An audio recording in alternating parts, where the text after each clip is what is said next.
امام ابن جوزی رحمۃ اللہ علیہ نے ایک نہایت ہی سبق آموز واقعہ بیان کیا ہے۔ اصفہان کا ایک بہت بڑا رئیس اپنی بیگم کے ساتھ دسترخوان پر بیٹھا ہوا تھا۔ دسترخوان اللہ تعالیٰ کی عطا کردہ نعمتوں سے بھرا ہوا تھا۔ اتنے میں ایک فقیر نے صدا لگائی کہ اللہ تعالیٰ کے نام پر کچھ کھانے کے لیے دے دو۔ اس شخص نے اپنی بیوی کو حکم دیا کہ سارا دسترخوان اس فقیر کی جھولی میں ڈال دو۔ عورت نے حکم کی تعمیل کی۔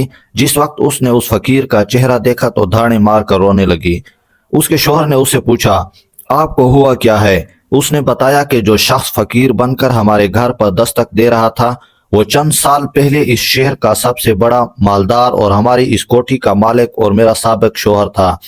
چند سال پہلے کی بات ہے کہ ہم دونوں دسترخوان پر ایسے ہی بیٹھ کر کھانا کھا رہے تھے جیسا کہ آج کھا رہے تھے۔ اتنے میں ایک فقیر نے صدا لگائی کہ میں 2 دن سے بھوکا ہوں، اللہ تعالیٰ کے نام پر کھانا دے دو۔ تو یہ شخص دسترخوان سے اٹھا اور اس فقیر کی اس قدر پٹائی کی کہ اسے لہو لہان کر دیا۔ نہ جانے اس فقیر نے کیا بددعا کی کہ اس کے حالات دگرگوں ہو گئے، کاروبار ٹھپ ہو گیا اور وہ شخص فقیر و کلاش ہو گیا۔ اس نے مجھے بھی طلاق دے دی۔ اس کے چند سال گزرنے کے بعد میں آپ کی زوجیت میں آ گئی۔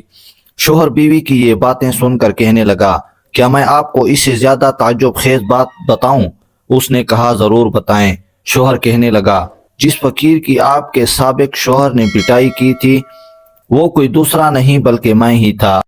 گردش زمانہ کا ایک عجیب نظارہ یہ تھا کہ اللہ تعالیٰ نے اس بدمست مالدار کی ہر چیز، مال، کوٹھی، حتیٰ کہ بیوی بھی چھین کر اسی شخص کو دے دی جو فقیر بن کر اس کے گھر پر آیا تھا، اور چند سال بعد پھر اللہ تعالیٰ اس شخص کو فقیر بنا کر اسی کے در پر لے آیا۔